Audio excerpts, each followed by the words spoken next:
Well, welcome everyone. I'm Sue Keisler, Executive Director of xMinds. xMinds is co-hosting tonight's event together with the Howard County Autism Society. And we do hope to have a Spanish interpreter. So when one arrives, we will put instructions into the chat for how to get the Spanish interpretation. I know we advertised that we would have Spanish interpretation. If that doesn't happen tonight, we will be sending out a link to the recording. We will have it recorded in Spanish afterwards, but I apologize for that. Our discussion tonight centers on the experiences of 3 autistic adults who are in the early stages of their careers. Our panelists are Abraham Sanchez, Kiana Fok, and Abigail Alexis. Each of them is employed and each of them participated in one of the local autism hiring programs. Our panelists are going to introduce themselves in a few minutes and then answer prepared questions. After that, we'll open up the floor to questions from the audience. Audience members, please go ahead and you can put your questions in the chat at any time, and you can put them in Spanish or English and we will translate them. We've also invited as our moderator, Zosia Zaks, who has more than 20 years experience counseling and supporting autistic teenagers and adults to live and work in their communities and to reach their own personal goals. He now consults with schools, employers, and community organizations, providing training for full inclusion of neurodivergent people. Zosia brings to us not only vast experience helping autistic individuals succeed at work, but also a unique mix of perspectives as a certified rehabilitation counselor, an educator, a parent of 2 neurodiverse young adults, and as an autistic self-advocate himself.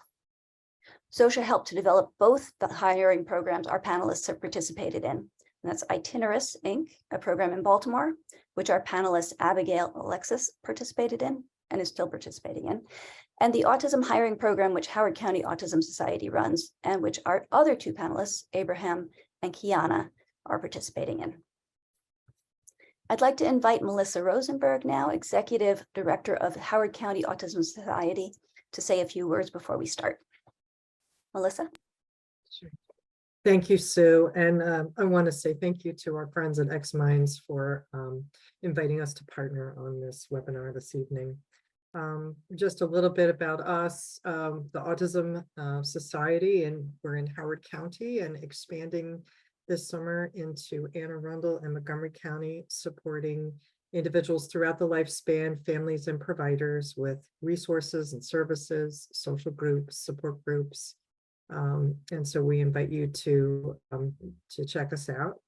And one of our programs is the Autism Hiring Program, and I'm here with Linda Hoyt, who is our program director. And so please feel free to reach out if you have questions after the evening. Kiana and Abraham are graduates of that program, so we're very, very happy to have them on this evening. And so I look forward to a great discussion. And as Sue mentioned, also Zosia was very instrumental in helping us develop not only the program, but the training that goes along with it for employers. So I'll let him talk a little bit more about that. So thank you all very much. Okay, great. Thank you, Melissa. So we're very grateful to Zosia, Abraham, Kiana, and Abigail for taking the time to share their experiences with us and to answer your questions tonight. Zosia, I'm going to turn it over to you now. Okay, thank you. Thank you very much, everybody. I want to jump in and have our panelists introduce themselves, but first I'll just add a few more details about me that I think kind of introduce the evening well. I was not diagnosed until I was an adult, and I had a lot of trouble. And in fact, one key area that was really problematic for me was working. So I knew I was smart and I could do a lot of things, but I kept having trouble getting a job, holding down a job, managing all the different aspects of being a worker in a workplace. And that's sort of what spurred me to trying to figure out how I could help myself. And that's when I went into this professionally, became a rehabilitation counselor. And so as Ms. Kessler was mentioning a minute ago, I've done a lot of different work in this area. I work in vocational rehabilitation, And at Towson University, I built an employment support program over there where we were doing workplace education on campus. I know a lot of autistic adults want to work, and I think our panelists will have a lot of experience and personal insights to share that can help other people. So Abraham, can we start with you? Can you introduce yourself to everybody? Absolutely. Hello, everyone. My name is Abraham Ezequiel Sanchez Valadez. And I'm 21 years old, and some of my favorite hobbies I like to do are playing video games, spending outdoors, working out, and I even play sports like the Special Olympics with who have autism just like me. So when I was born, I was diagnosed with autism at around 3.5 years, and some of the autistic things that occur to me is not looking people straight in the eyes. Like, I just talk to them without looking at them. And the level of schools that I completed was the high school diploma. And right now I'm studying at the Howard Community College, where I'm getting my two credits and eventually graduate there and move to Towson University. Since finishing school, I began to look for jobs around two years prior to graduating back in 2020 during the pandemic. And right now the place where I work at is a warehouse called Pete Pappas and Sons. I started working like last year in 2022. And to explain this workplace, the place where I work at, my job there is to like reload boxes of tomatoes to other workers to make sure one of them is not rotten, one of them is fresh, and so they can ship them out to stores. And sometimes they place me in those positions. Sometimes I do this, sometimes the other. It all depends on how many workers are there and how many won't be working. And lastly, one of the best ways the autism hiring program helped me with my autism is to like be part of the program where they can help me and other people with autistics to like looking for jobs that are easier. And so with the help of that group, I managed to find a job, and I got used to it, and I'm still working in it. Excellent. That was a very thorough introduction, so I don't have any follow-up questions for you at the moment. We'll have the other panelists introduce themselves, and then we'll get into more specific questions about employment in a moment. Kiana, can you go ahead and introduce yourself? Sure thing. My name's Kiana Fok. I'm 27 years old. Was diagnosed with autism at 3 by my mom, who noticed how I wasn't at the level of speech as the other kids, and so got me tested. And I like to write stories and read. I graduated from college with a BA in sociology in 2019, and after college, I went to serve as in AmeriCorps Vista, which AmeriCorps itself is a national Peace Corps. Vista is one of their programs, where for about a year, then as an Amazon warehouse worker, and brief stint as Walgreens associate for extra money. Now since last May, I'm working as an administrative assistant at a small law firm called Rubenstein and Abato that I hired through Melissa Rosenberg, who is married to a lawyer that works there. As administrative assistant, I am in charge of upkeep of the office, such as keeping supplies well stocked, answering calls and emails, closing case and organizing like case files, assist with lawyers with cases, whether it be like printing out needed documents or researching if needed. For the autism hiring program, this is, well, my participation in it was interesting because I came up because I ended up getting hired because I started working at the law firm shortly before I went into the program, the hiring program. So I already had a job by that time, but so the hiring program helped with me in like forming connections. And but I can still, I hope to like maybe, I don't know, come back in if I want, if whether it be a job change or something down the line. And that's it. Okay, thank you. I think you raised a good point there, which is that sometimes support looks like getting a job, but sometimes support can also be, once you have a job, to cope with things that happen while you're working, or for example, like future changes. Abigail, can you go ahead and introduce yourself? Oh yes, my name is Abigail Alexis. I am 30 years old. I do happen to have a twin who also has autism. And so my hobbies are playing video games, drawing, collecting cards, surfing the internet. And so yeah, I think I did say crafting. I don't think I did. I was diagnosed along with my twin sister at 4 years old. I mean, they would just thought we were deaf when they had us tested. But oh yeah, and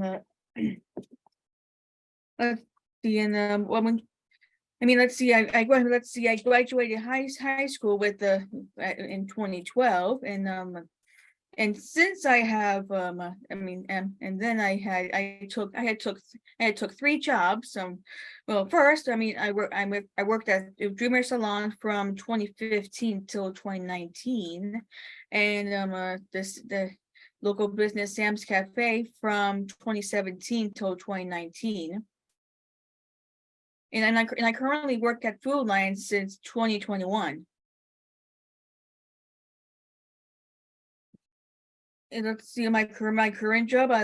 My current job is I had I'm gonna say I would sweep the produce aisle, clean the bathrooms, and take out the trash, and vacuum the front room.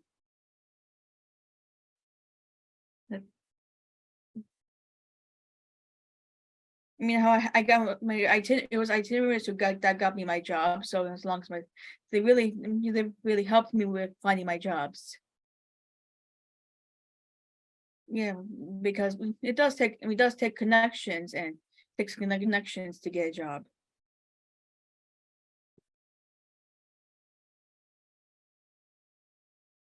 Do you want to tell us a little bit about your art? Oh my let's see. Well, let's see. I have sold art, and I have I've done some and yeah, I have done some art. I have done some artwork for itineraries. I have done done just a small, just an extra hustle. So On the side. Yeah. Okay. Any Well, questions for me? that was just that one question. I remembered you doing some artwork on the side. So thank you, all of you, for introducing yourselves. Let's jump into the questions that we have, and what we'll do, like I said earlier, is we'll just go down the row from Abraham to Kiana to Abigail. If a question isn't relevant to you, you can certainly skip it. All right, so the first question is, what unique perspective or skills do you bring to your job as an autistic individual? I think autistic people do have, unique ways of seeing things and sometimes have unique talents that they can share.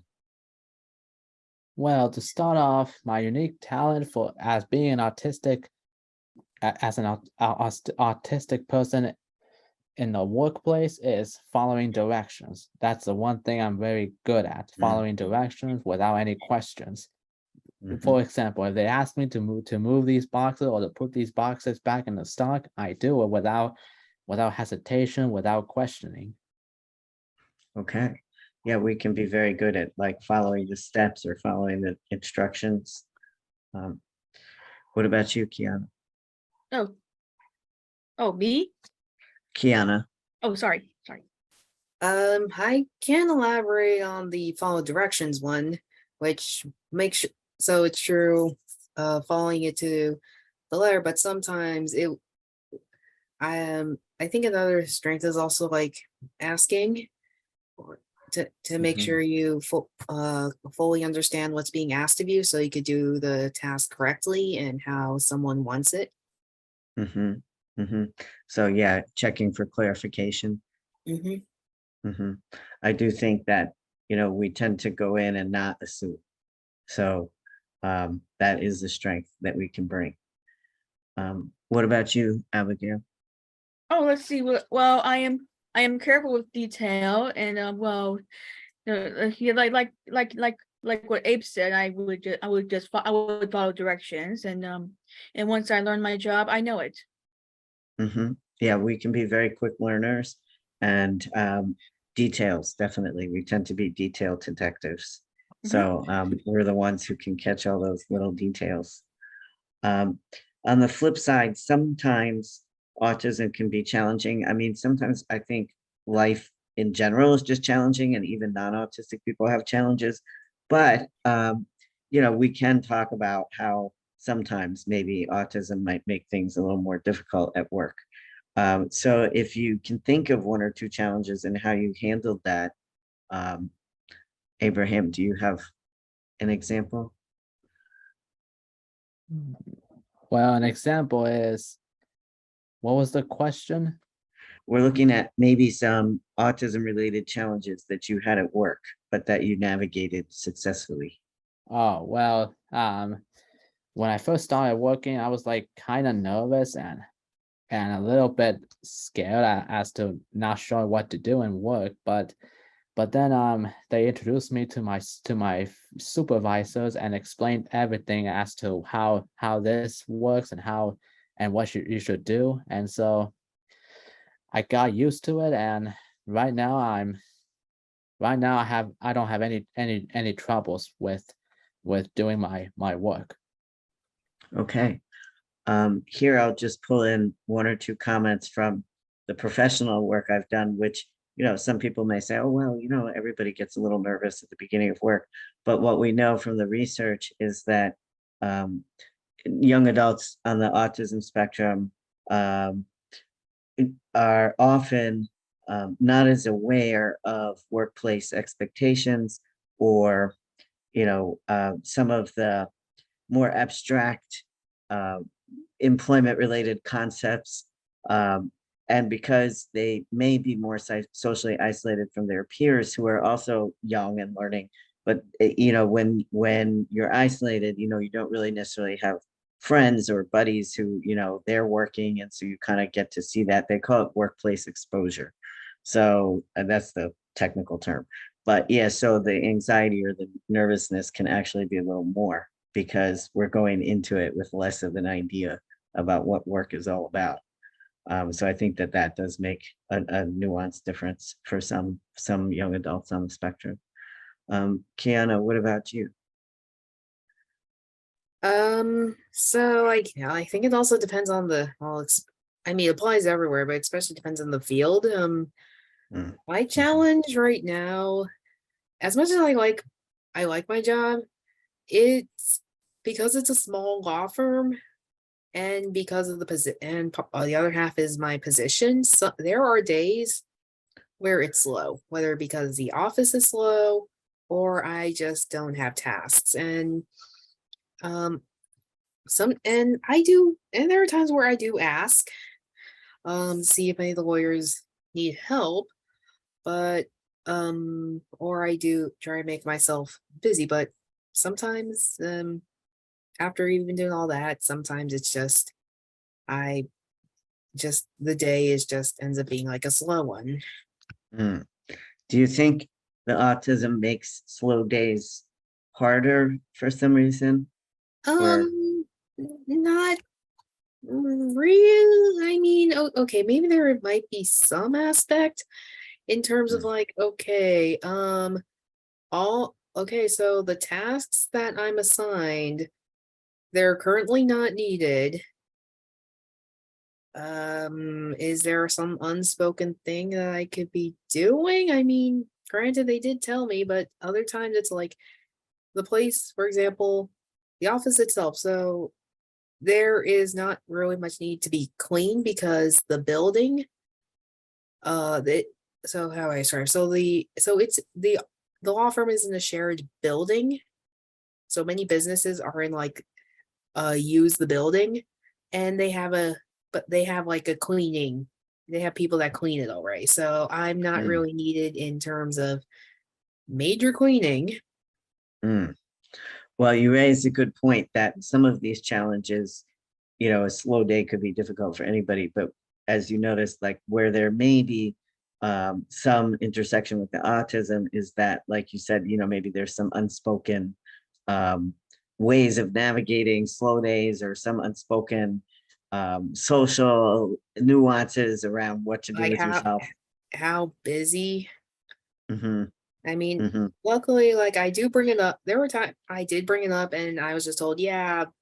Then the lawyers tell me that, yeah, that there are days where it's just slow, Yeah. even for them. So Yeah. So I hope for the audience, you're seeing how some of the challenges are just common challenges for anybody who's working, but where the autism can maybe intersect a little bit and make things, a little trickier or a little harder to sort out, or just maybe, a little more anxiety provoking, or, and that's where we're trying to figure out how to navigate through that. Abigail, do you have an example? The challenges, well, let's see. Mhm. There's people who, they just people who they come to me and ask me where things are at the store, and sometimes I do. Sometimes I couldn't help them, but sometimes I do. And I would just send them to another associate or the customer service. Mhm. Taking out the trash when it's either heavy or the dumpster is full. Dumpster outside is full. Uh-huh. Um, do you think when customers come up and talk to you, and they ask you questions, um, does autism make that a little harder? I don't think, well, not like sometimes, but yeah, I'm quite sincere with people. Just, autism can show me, can give me sympathy for those with less fortunate. Uh-huh. So that's a good example of the strength. So one thing that the audience may find very interesting is we do tend to assume that the autism is going to make things very, very, very difficult. But a lot of times the challenge is, the sort of regular challenge that all workers are dealing with. And for us, it's more maybe just, the time to like get used to it and to navigate it. The third question on the list also talks about challenges, and it asks about a time where maybe there was a challenge, not necessarily at this job, but maybe at a previous job, that you you weren't able to address it.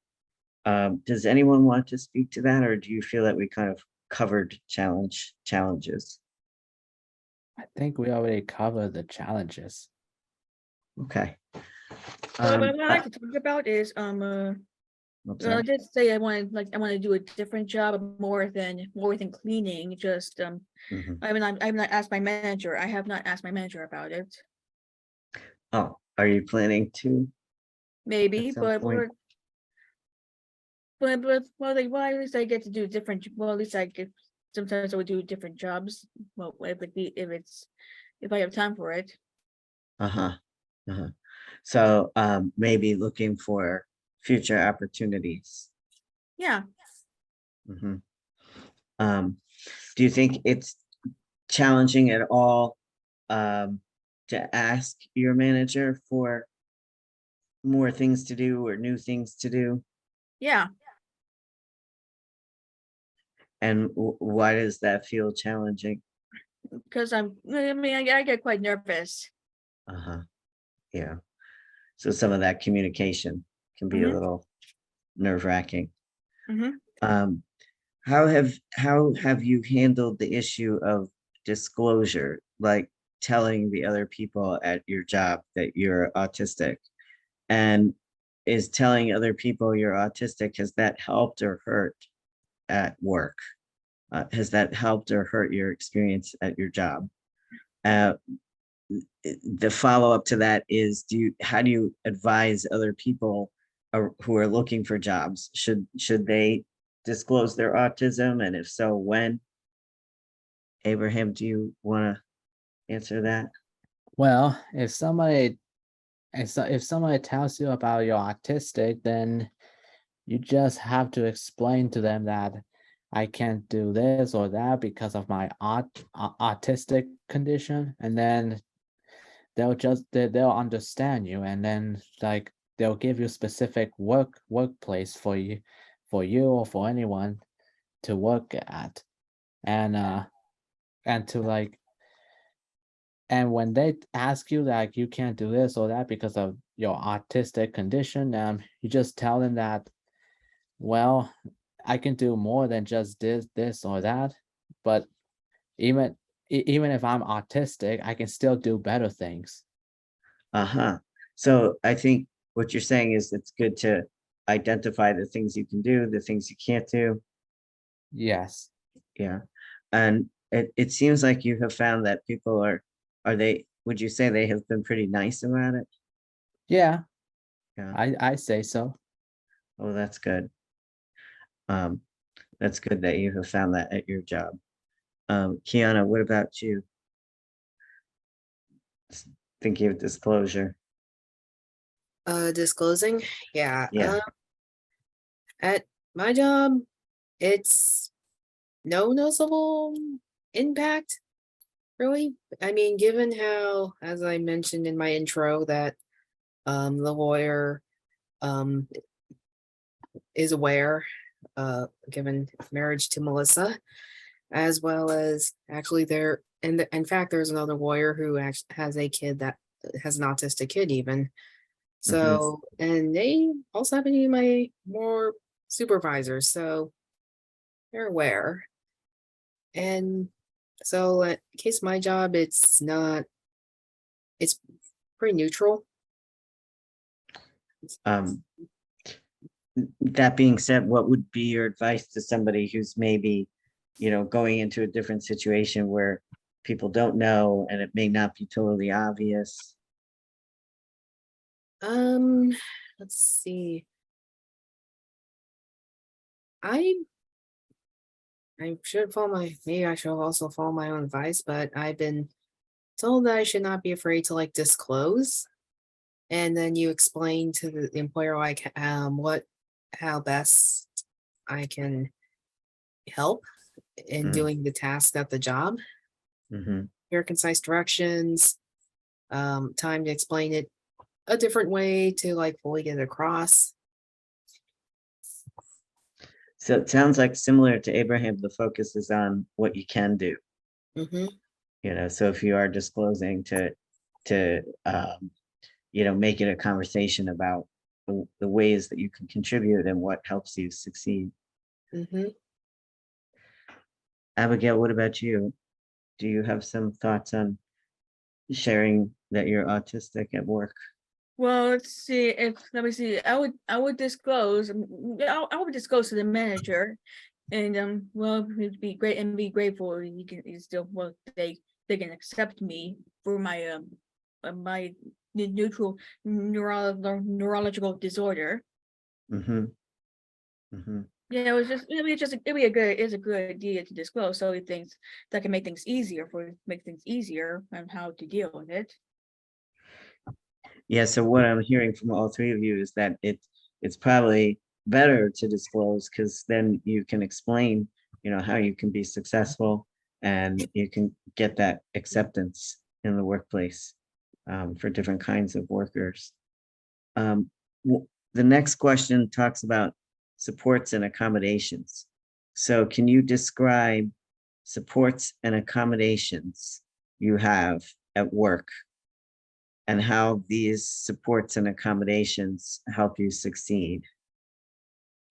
Well, some of the supports I've been getting on is like helping me with tougher tasks, like tiring. And so if I can't do it alone, then maybe the other workers or other supervisors can help me through it. And so it helps me become successful by just learning from them. And then you begin to learn it and process it at the same time. Mm-hmm. So a little extra time for learning. Yes. Mm. Kiana, what about you? Right. Accommodations. Nothing noticeable. Like, the nothing too noticeable with it in the case for this job. Quite. So, nothing I can really think of. You had mentioned earlier some of those unspoken things. Do you think that that could be kind of an accommodation?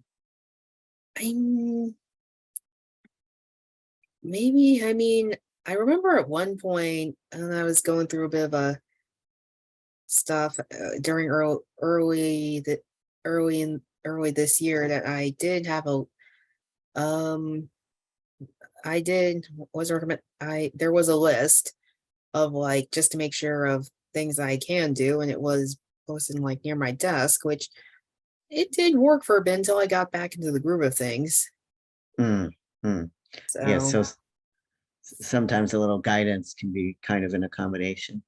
Yeah. Yeah. What about you, Abigail? See, I have, I do have, I do, they used to have like a regular staff member check on me for some time. Mm-hmm. Just in the beginning, in my first days of work, that is.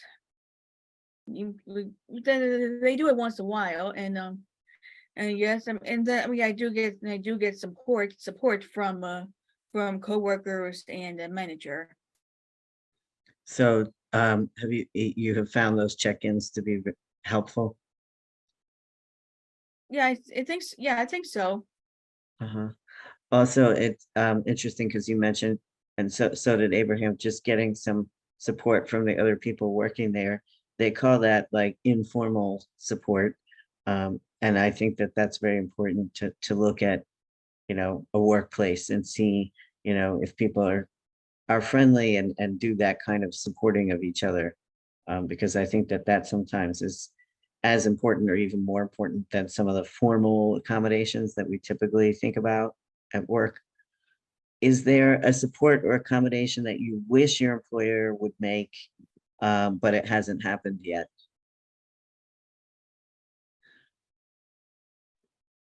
Oh, let's see. Like, I wish they would have other jobs for me. Well, I just like to say I can do more. I mean, I'm capable of doing some tasks myself sometime.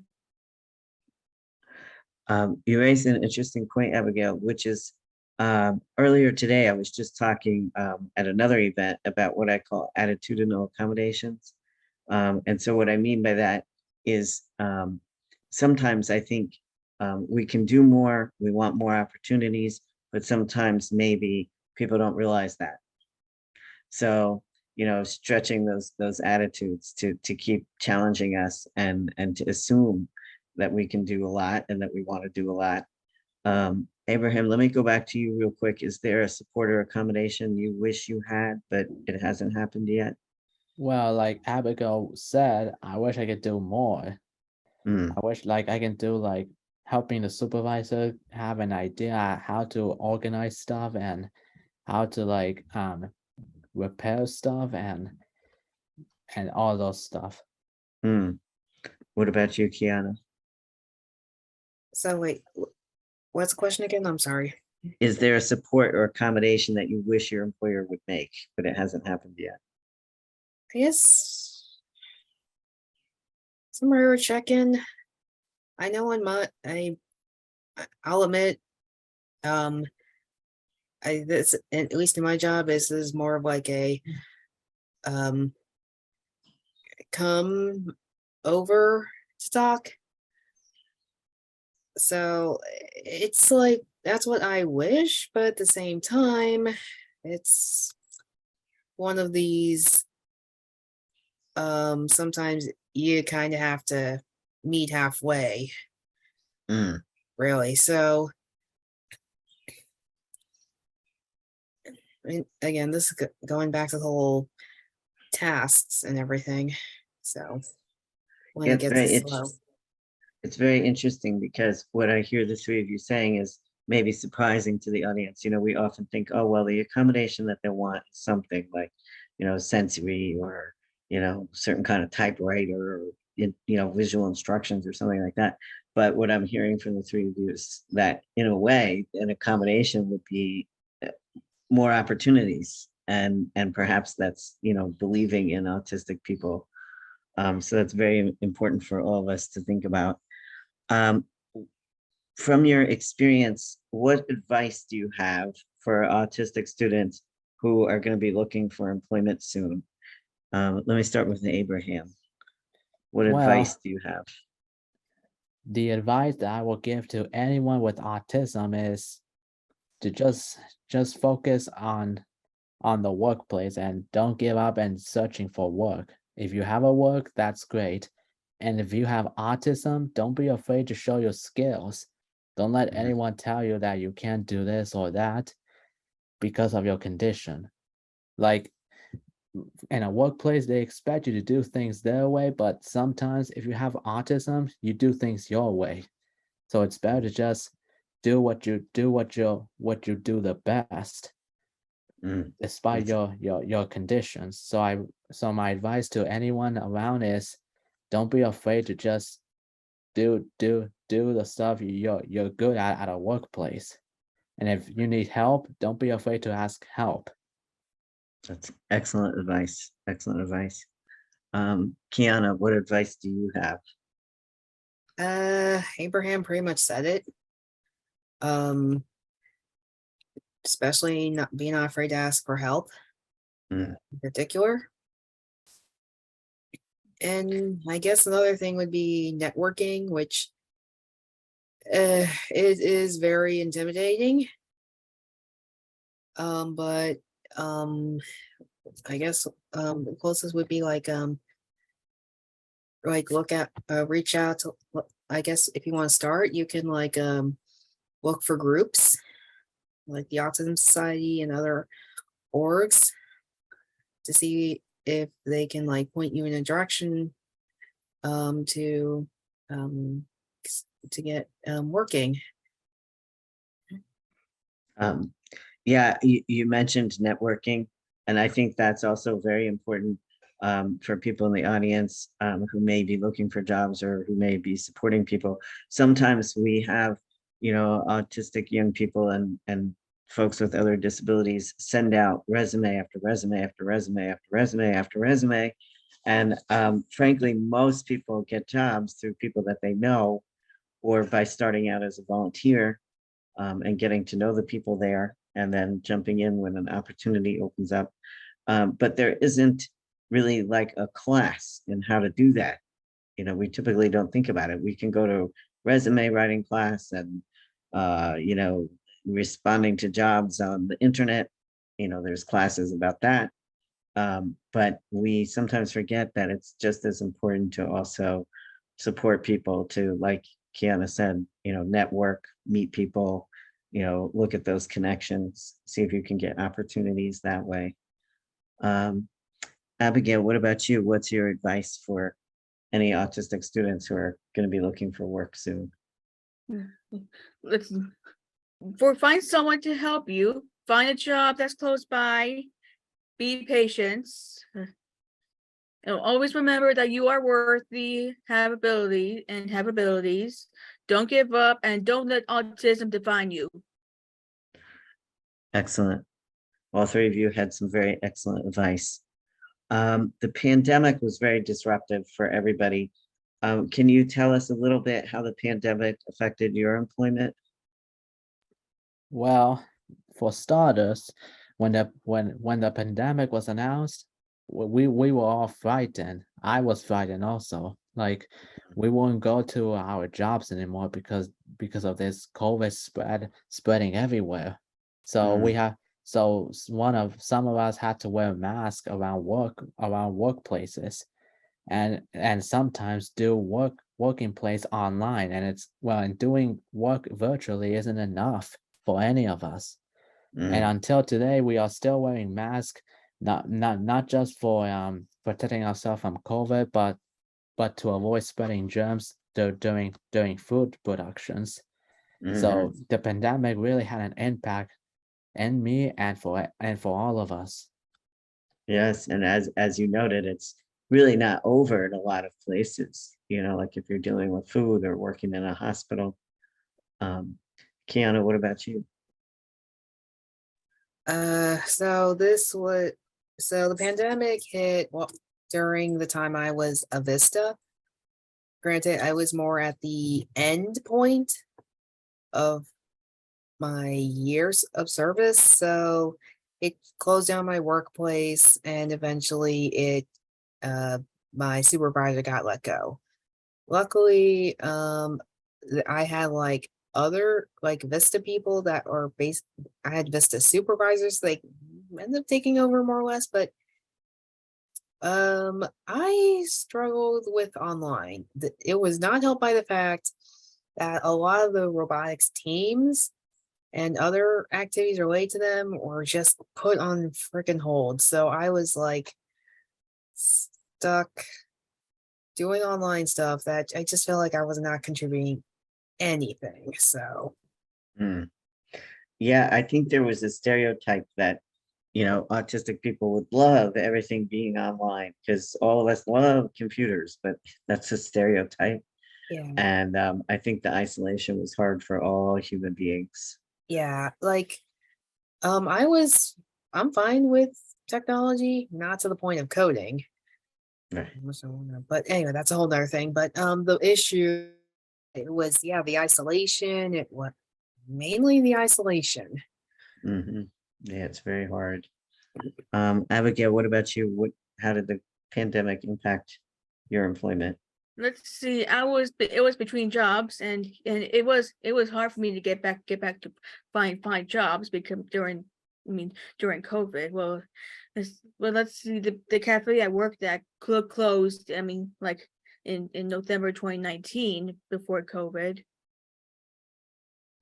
I didn't. Well, let's see. That was until September 2021 when I got a new started a new job. Yeah, so sounds like you were sort of in an in-between phase anyway, but maybe the in-between got spread out because of the pandemic. Yeah. Well, what are your hopes and plans for the future, for future employment? Abraham, let me start with you.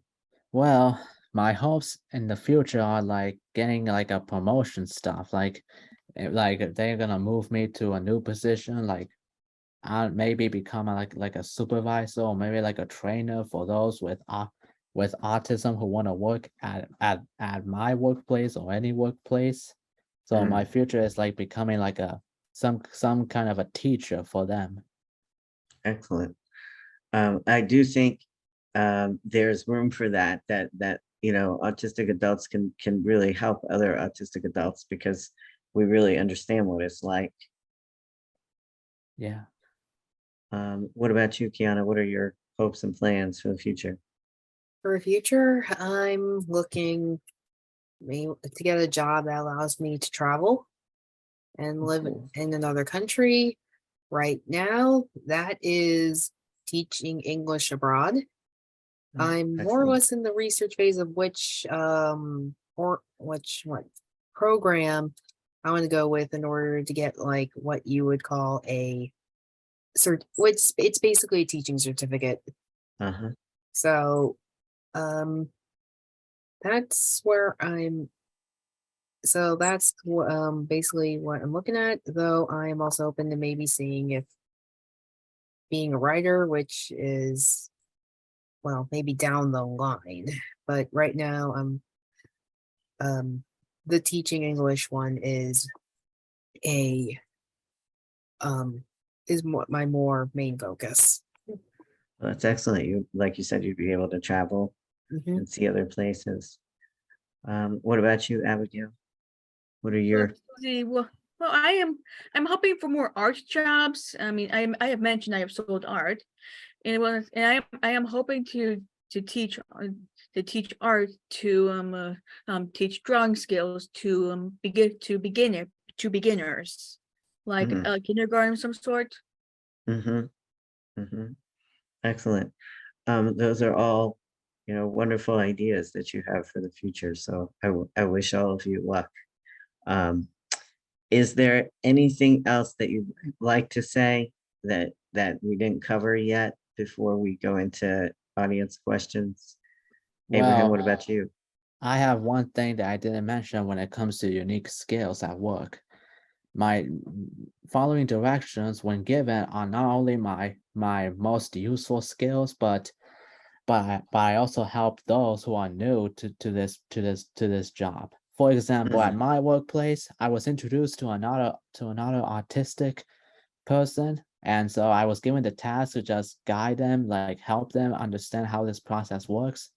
And so that's exactly what I did. I helped this new kid in town, and I show them the ropes. I show them like how this works. What do we do in this place?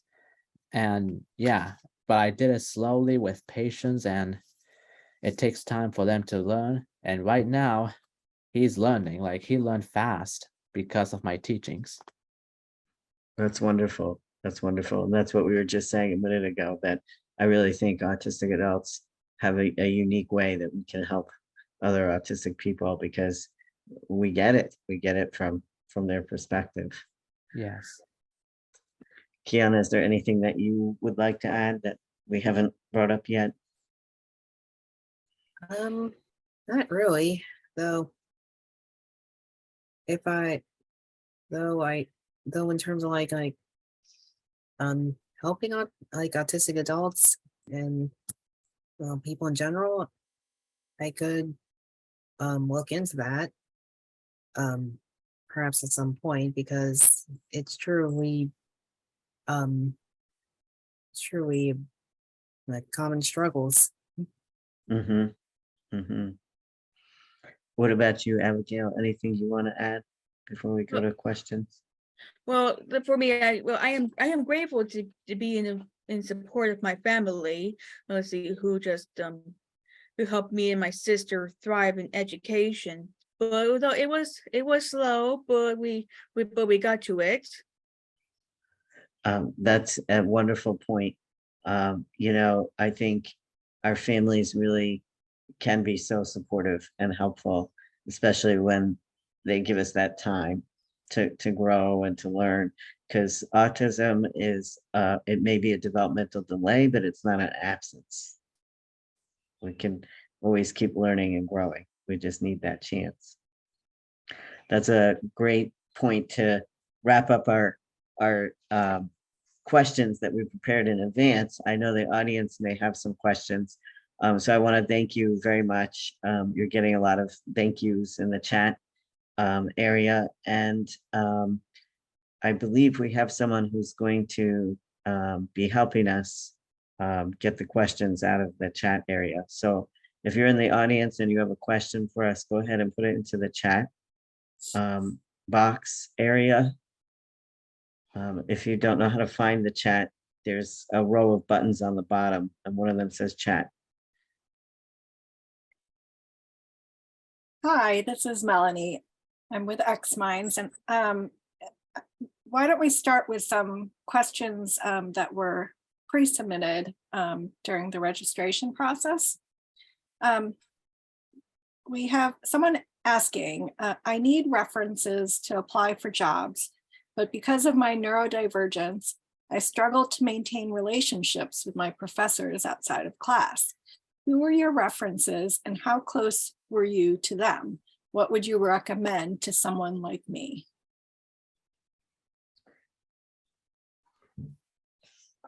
Abraham, do you have some advice about getting references, especially if it's hard to maintain relationships with people? Well, like you gotta have time to like have process into when it comes to talking with someone, especially if you're gonna say something, like just take your time to think about what you're going to say, and so try to maintain as calm as possible, so that you can have like a great relationship. And Mm, those So are your suggestion would be to maybe try having some relationship like outside of the classroom by just, staying calm and trying to strike up conversations. yes. Mm. Kiana, what about you? Any advice regarding references? I guess definitely when it comes to the professors, being transparent about, well, being autistic, as well as like your wanting of asking of them to being references. Mm. And well, I meant to say, so first the transparency of like as having them as references, as well as like the being autistic and the difficulties of like maintaining relationships and conversations with them. So that can like help you with like having like the connections of your professors. You could I guess you can ask your family in terms of like maybe your family can connect you with like a friend of theirs, or like other relatives. So that's a start. Yeah, I do think even if your professor only knows you in the classroom, they can still speak to a lot of things like, your responsibility, your ability to follow instructions. So I wouldn't completely give up on using a professor, but like Kiana suggesting, your family might help you brainstorm. Maybe there's a neighbor and you mowed the lawn for them and you help them with the snow in the winter. That can be a reference. I have a few other ideas, but let me hear what Abigail's ideas are. Abigail, what would you suggest for somebody to get some references if they're feeling pretty isolated and can't really think of anybody to be a reference? So let's see, I would say references from the staff of the day programs like itineraries or the ARC, or just to find references from the community like church. Yeah, that's true too. That's what I was going to say. Anywhere that you have helped, you can use those as references too. And if you haven't done anything, that might be a point to jump in and try volunteering somewhere, even if it is just like your local church or a club that you're already familiar with. Maybe you could be like the treasurer of the club, and then like other people running the club could be reference. So, and any kind of extracurricular type things or volunteering type things or neighbors that you've helped. But again, even professors who just know you in the classroom can still probably speak to a lot. So I wouldn't completely give up on that idea either. Mm-hmm. Great. We have a question in the chat. The question is, are there large companies that you know of that have regular hiring programs for people on the spectrum? I can speak to that one. A lot of companies are implementing neurodiversity hiring programs or practices. A few come to mind in the tech sector. For example, Microsoft has an excellent onboarding program for neurodiversity candidates, where instead of a traditional interview process, which can be very nerve-wracking, they bring neurodiverse candidates to their main company headquarters for 2 weeks, and they engage in projects and they try different activities, and that gives managers a chance to get to know them. So there may be companies like that then there's other companies that state upfront that they would like to be diverse and give opportunities to autistic people. I think one way is to just look around in your community, look at websites of companies, talk to other families in the area and find out where their young adults are finding opportunities, talking to some of the local organizations. There are a few initiatives that come and go here and there.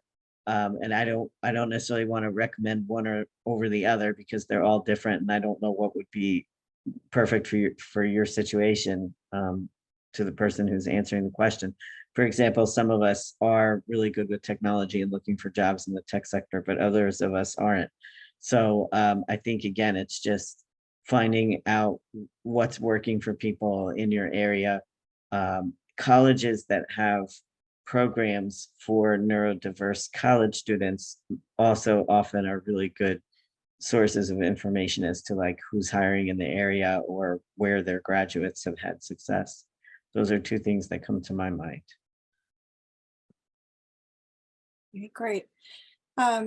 Another question. Have you had persistent issues with people in authority based on workplace hierarchies, including informal social hierarchies? If so, how have you addressed any issues? Okay, let me break that down a little bit. So what they're asking is, there's people in authority like a boss or a manager. And, in a workplace, it's kind of like a hierarchy, right? So if you're the new worker, you're sort of, just at the beginning, and you sort of have to do what the higher up people tell you to do. So the question is, have you had any problems with authority figures? The boss, managers, people who maybe have, more authority than you do. Anyone have problems with authority figures? And how did you deal with it? Well, I haven't gone through any of that just yet. So everyone at my workplace is very supportive of me. That's excellent.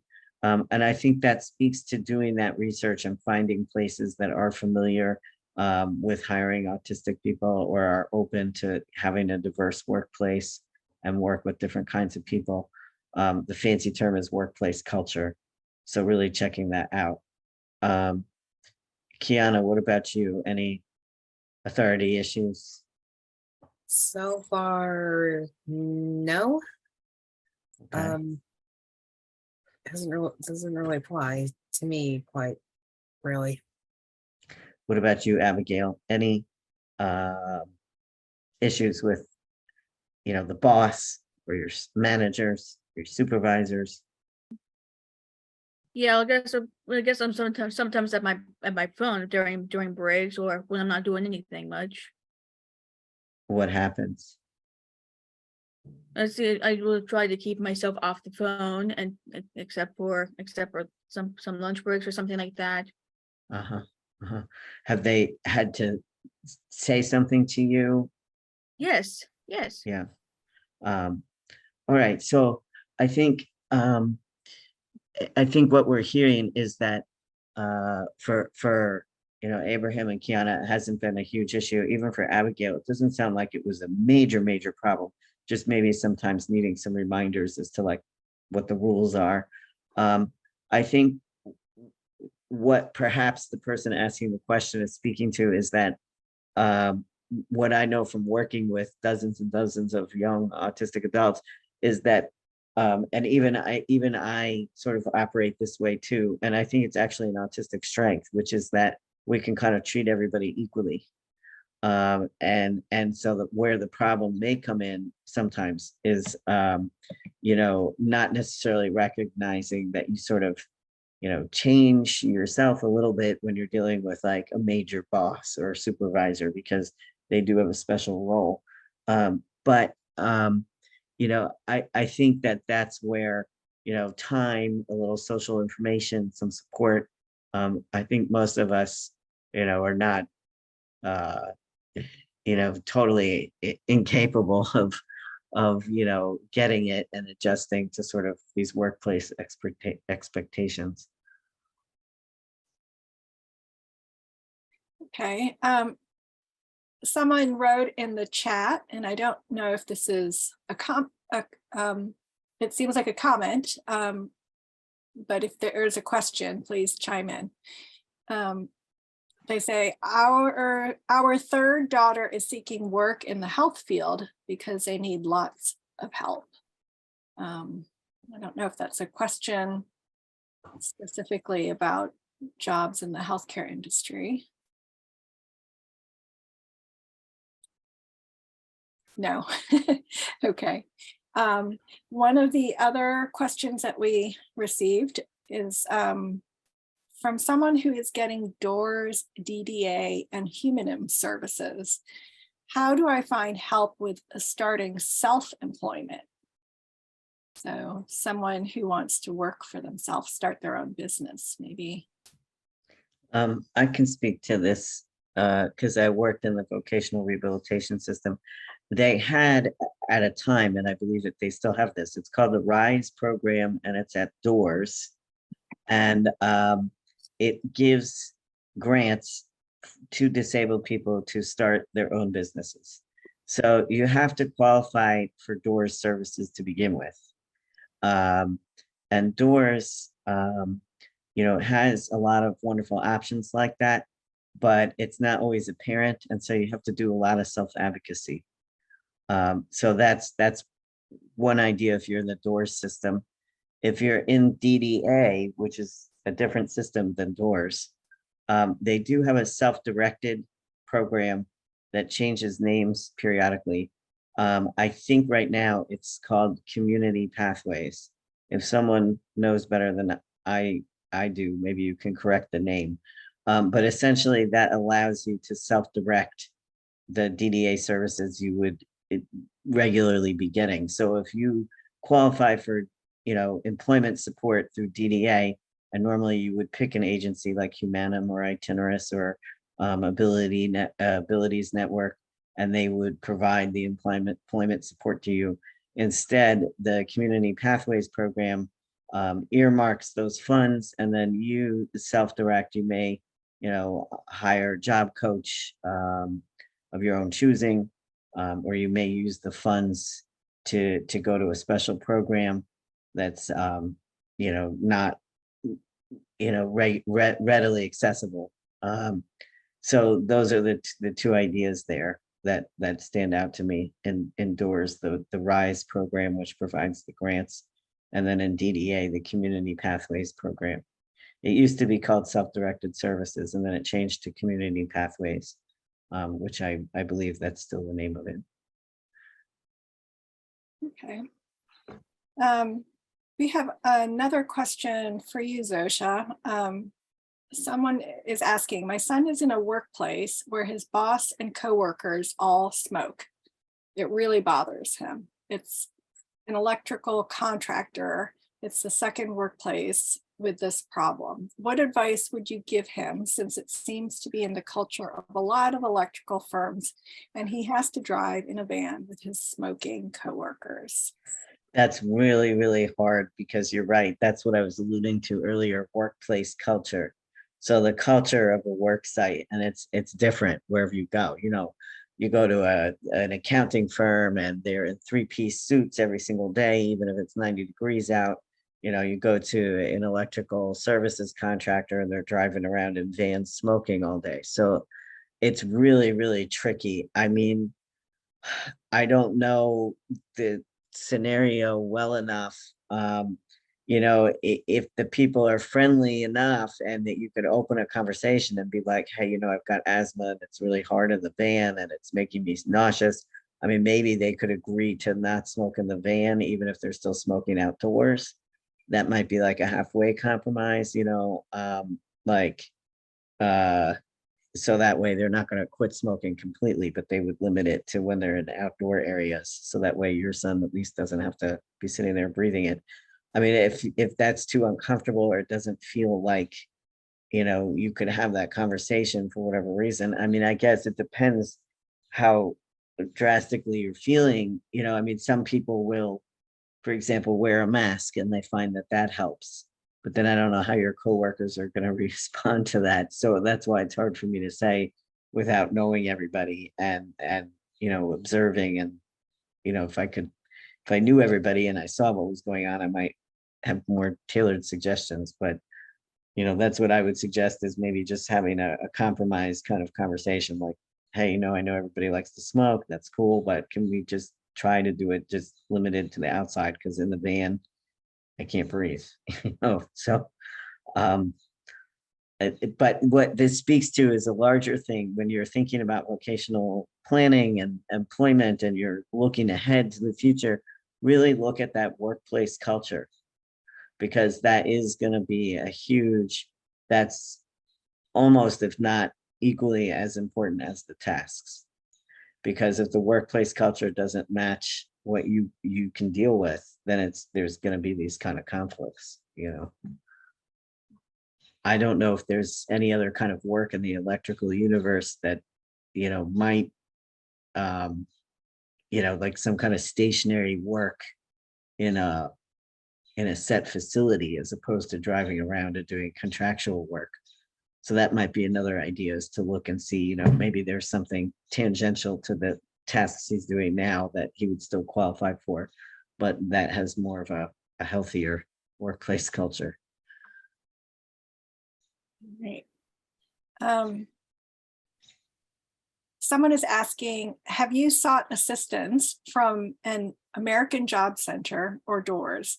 If so, what is your experience in trying to establish an appropriate individualized plan for employment, or IPE, and in trying to obtain specific, concrete, actionable goals and objectives within that IPE to reach your career goals? Abraham, Kiana, or Abigail, have you worked with DOORS? Yes, I did work with DOORS, and they helped me with having some training exercise, like workplaces and which job fits right for me. Mm-hmm. Do you remember having, when you went to DOORS, did you get an individualized plan for employment? Do you remember? No, not really. Okay. I worked for DOORS quite a number of years ago, so I don't know if the circumstances are exactly the same, but what I hear from families is that the key is self-advocacy. For better or worse, it's one of those situations where if you call 99 times, you might get the answer on call number 102. So it's, you know, a squeaky wheel situation is another way to put it. I think if you just, I mean, the organization is wonderful and has wonderful people working there and wonderful programs, but it's very short-staffed. It's underfunded. And so you're going to have to push and you're going to have to advocate to really make it happen for you. And if you need help with that advocacy, you know, ask somebody in your family to go with you. You know, you may have to, because you're an adult, you may have to, you know, sign a waiver so that they can talk to your family members or a cousin who could help you advocate. But so I would just encourage you to keep, you know, do your research, find out what they've got, and then keep asking, keep asking, keep asking, keep calling, keep following up. You get a field worker when you go into the door system. You are allowed to change if you're not feeling like you're getting, you know, really good responses, or not getting a lot of attention, or not getting the answers you need. You can switch field workers. So just put that out there too. There's a question about whether or not doors provides benefits counseling. They're more employment focused. Yeah. Yeah. I also want to add, because I'm on a waiting list at the doors in my area. So if you're not exhibiting more noticeable autism traits, or depending on when you came to doors, you're going to be on that waiting list for a bit. Um, How long have you been on the waiting list? Let's see, it's been a bit. It's kind of been on and off, I'll admit.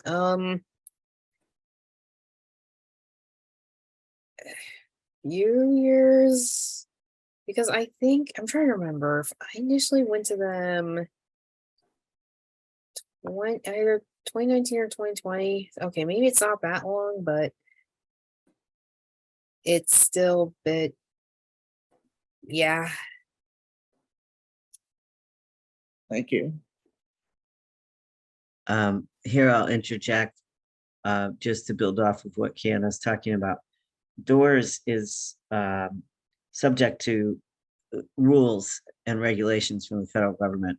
So they are required to help those with the most significant impacts of disability first. Yep. So if you can talk, do a few things for yourself, you know, go to college, you're going to be lower down on the list.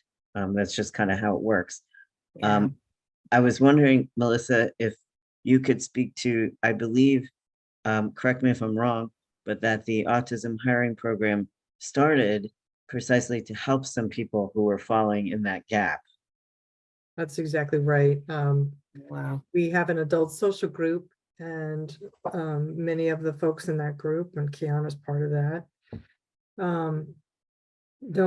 while they would technically qualify, they won't receive DDA or doors. They're not qualified, you know, not working with an agency, sort of in between, falling through the cracks. And so that's one of the reasons that we set this program up the way that we did, to serve those individuals. It's a free program, and we provide training for the employers as well. But that Zosia's exactly right. There are a lot of people who won't get those services. Like Kiana's been waiting for a while, and sometimes that's years, and you know, this kind of works around some of that. Thanks. So we put in the chat a link to the autism hiring program by Howard County Autism Society. It's there in English and Spanish. Our next question is someone who is talking about full-time versus part-time. My son jumped into working full-time. It was a huge adjustment. What do you think about starting part-time as an accommodation?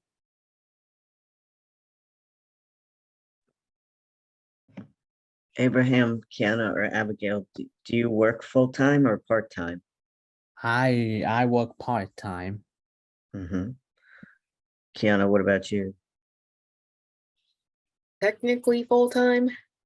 I did work a bit part-time, mainly because when I was in the job hiring program, just to make sure I made it to all the sessions of it. But I think it depends in terms of like doing part-time as an accommodation, but I'm not sure about all the jobs and the fields that are kind of thing. It does depend a lot, workplace to workplace. Abigail, what about you? Do you work full-time, part-time? Oh, well, I work part-time. Uh-huh.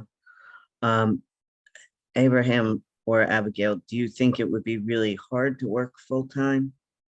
Well, when I first started out earlier at my workplace, I'd say it was very hard to work at full time because outside of work, I had some other important things to deal with, like sports events or like family matters or even like college stuff. So it's kind of pretty hard to do full time while also doing other stuff outside of work.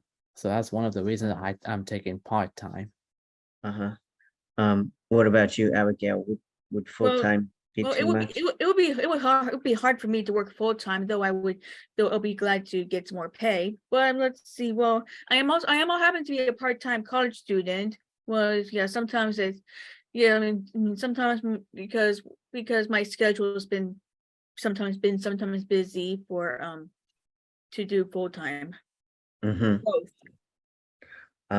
What I can speak to as a rehabilitation counselor is, some folks like Kiana are working full time and making that work and or want to or build up to that.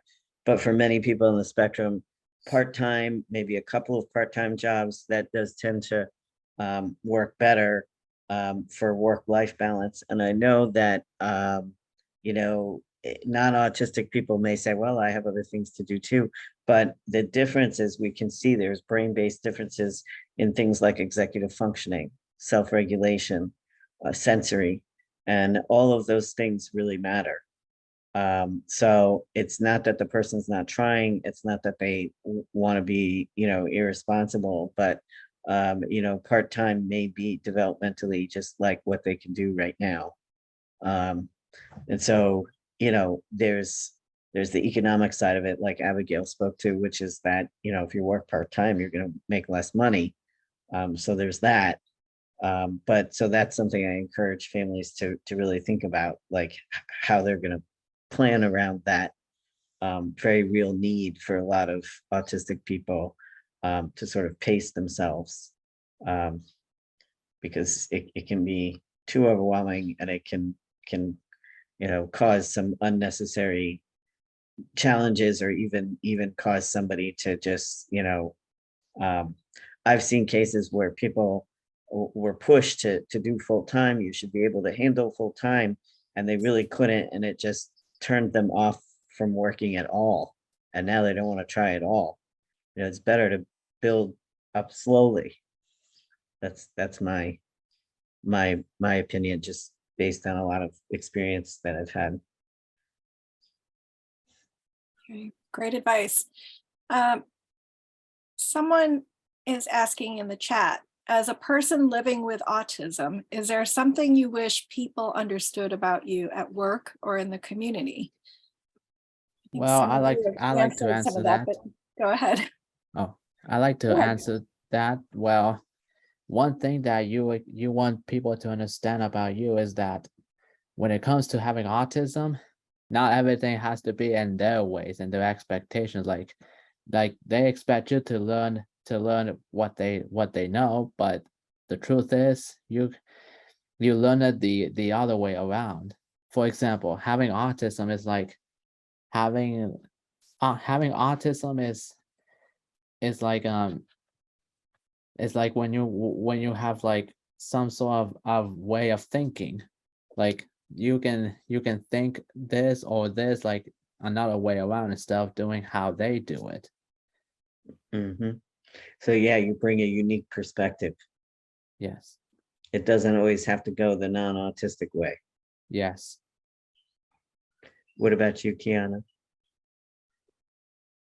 Yeah, I do agree, like different ways of thinking. Just more or less patience and open to just openness to learn and be willing to just like more openness kind of thing. Yeah, being open to the different ways of doing things. Communicating, especially communicating. And the diversity that's there. What about you, Abigail?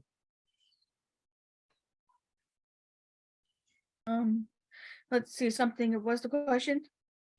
What is something that you wish the world would know about you or about autistic people? But I would say that you know there's not much, well, not much, but let's see. But I happen to be a proud homeowner. I mean, more of a town. I own a townhouse, Mm. So you live in the community. something like that. Yeah. Yeah. I think that that's a good, that's a good point that you make there is, I think there's a lot of assumptions that maybe we, don't socialize, or we don't want to connect to other people. We don't want to live in the community. We don't want to work. We want to do all the same things as everybody else. And we do bring a unique perspective. So we may do things differently. We may communicate differently. We may relate differently, but we're still relating and we still want to be included.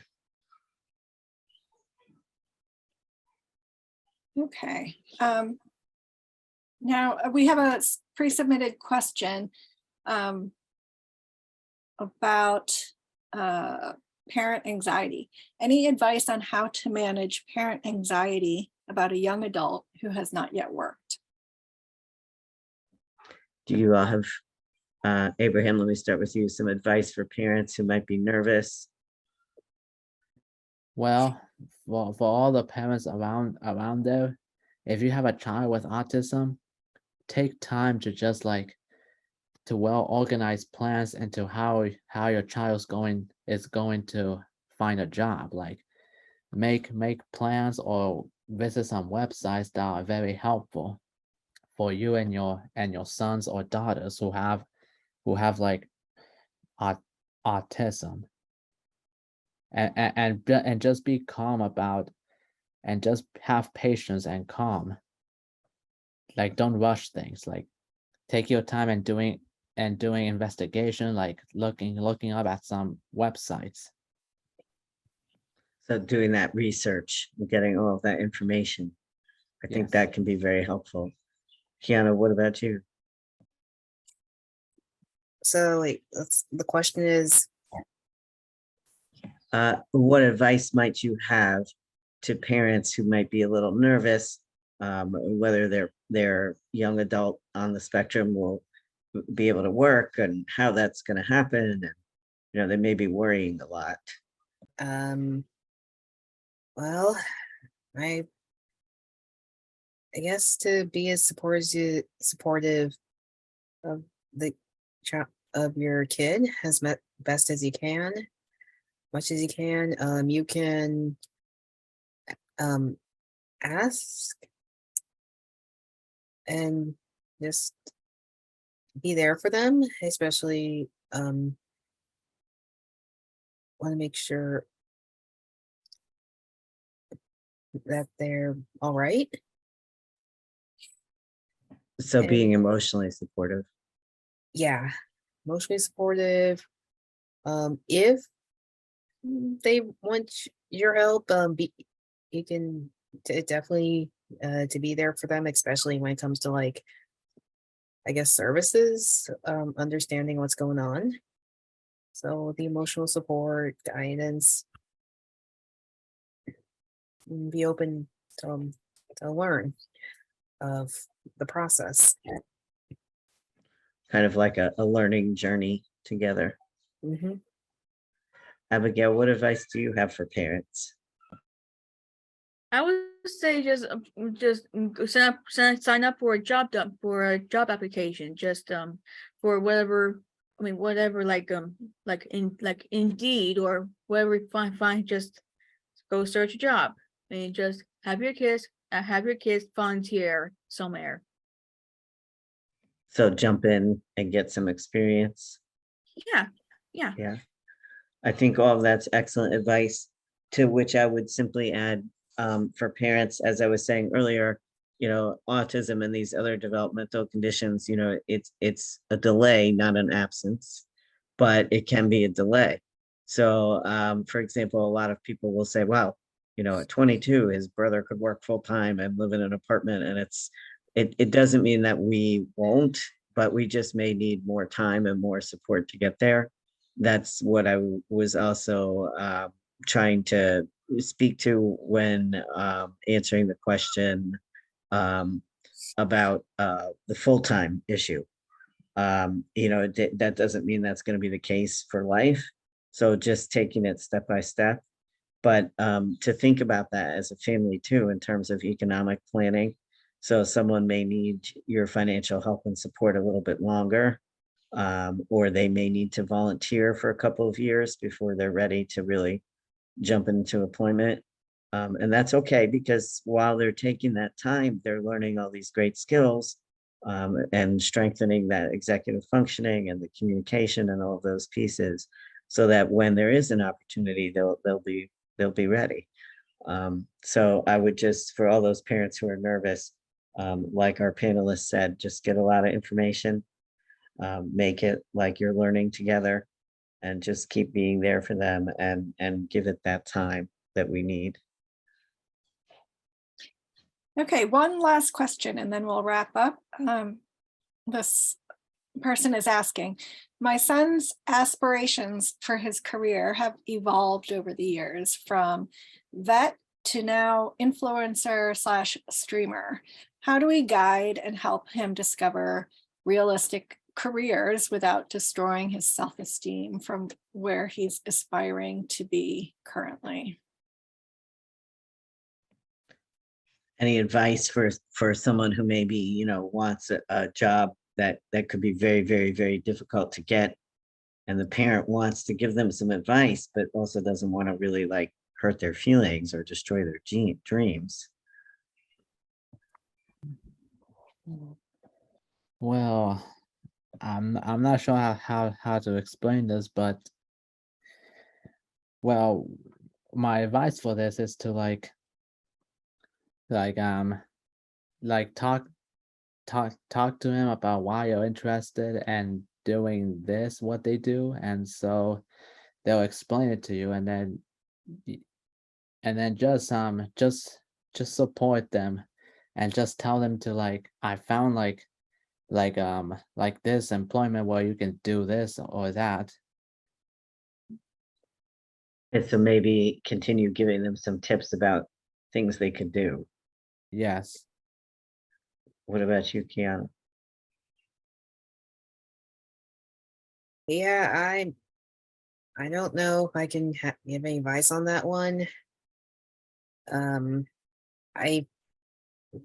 My dream is to like be like an author or writer in like, well, I don't know, TV, for example, or other ways. But until I get that thing off the ground, I'm more focused on like the more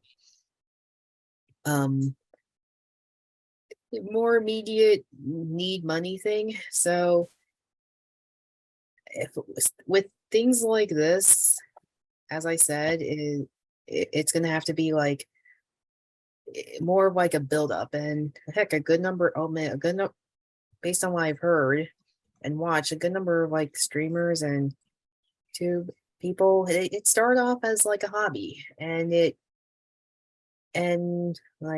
builds like over time the more you keep at it, and depending on what he explores, especially if he wants to get monetized, it can become, but again, it's more keeping at it, but step by step, and exploring like how, well, more ways of how getting what he's doing, what he wants to do as a streamer into like a career. Mm-hmm. I'm going to follow up with a few comments on that, but let me just see, Abigail, did you have some advice? Well, let's see. Well, I don't know much about influencing or not influential myself, but it'd be a good thing just to talk about a subject, or I mean, just talk about find a subject that would be interesting, and let's see, just be tolerant, and don't get down on others. I mean, just don't bring others down as you're when you're doing some influencing. So you're thinking more about the influencing part itself. For the Well, parents, oh, I'm sorry, go ahead. Well, I let's thought say, you were well, it could be like a part-time thing until you just get more. I would say that we give you some offers and some stuff. Yeah, which is similar to what kind of Kiana was saying too, which is that I think one way to go about it is not to say, oh, well, you know, wanting to be an influencer or an astronaut or a rock star, that's ridiculous. Because maybe, you never know, but that's so rare, you know, and even people who are really, really, really talented oftentimes just don't get an opportunity because society just doesn't need that many. So almost everybody who's really famous did work, you know, other jobs so they could pay their bills and buy pizza and do the things that they want to do while they worked on it. And then if it works out, great. But if it doesn't, you still have that job to fall back on. The other thing I think that you could, you know, do is, which all of the panelists spoke to, while they're, you know, they have to maybe do some jobs that are less preferred to take care of themselves, they can still join like a social media club. They can still do it on the side. They could still try to get to know some influencers and maybe be an apprentice, or I don't know if that's, I mean, I date myself, but I don't exactly know everything about being an influencer. I have a friend who really, is there what? That you can like collab, and Collab. sometimes that can help you get noticed. Okay, and what is collabing? Appearing on someone else's video, or you could do it the more indirect, well, behind the scenes, not on camera way of reaching out to that person of saying, hey, found your video, could you give me a shout out or something? So Okay, all right, so there you go, there's a little advice there. I think a friend of mine is a good example. He wanted to be a rock star, and he tried, he had a band, but he always worked because you're not sure if you're going to make it or not. He didn't make it ultimately in terms of being a famous rock star, but they did produce an album that was pretty good, sold a few copies. He got to go on tour a little bit, and he's maintained his musical interests. So he's still in a band and plays like local clubs once in a while with his friends in the band. And now he's married and has kids and started teaching guitar and drums to little kids. So it can always turn into, you know, I imagine if you're an influencer, you know, there's videotaping, there's technology skills. So it could still, there could still be some net benefit, like in a long-term way that way. I hope that helps answer the question at least a little bit. But I'm aware of the time, so. Okay, I think we need to wrap up now. We've gone over time. I really so much appreciate all the wonderful experiences that you panelists have shared, and Zosia did a great job facilitating and sharing your own wonderful insights. I know I learned a lot tonight, so thank you, all of you, so much. I would like to invite everyone in our audience to complete our 2-question feedback forms very quick. And there's a link in the chat, and you can also see the QR code here. We've recorded this presentation and we'll email you a link to the recording in the next few days as well. And that's going to be in English and Spanish. We will have that available. I would invite everybody to join us for our final speaker event of this program year on Thursday, June 8th. We're going to host a panel of autistic authors of children's literature and literature for young adults. So there'll be 6 autistic authors speaking about their work. So it'd be great for you to join us and meet these creative authors and get some new ideas for summer reading. So I wanted to just thank you so much for joining us, the people in the audience, and thank you once again, our guest panelists and moderator. Thank you so much. Good night.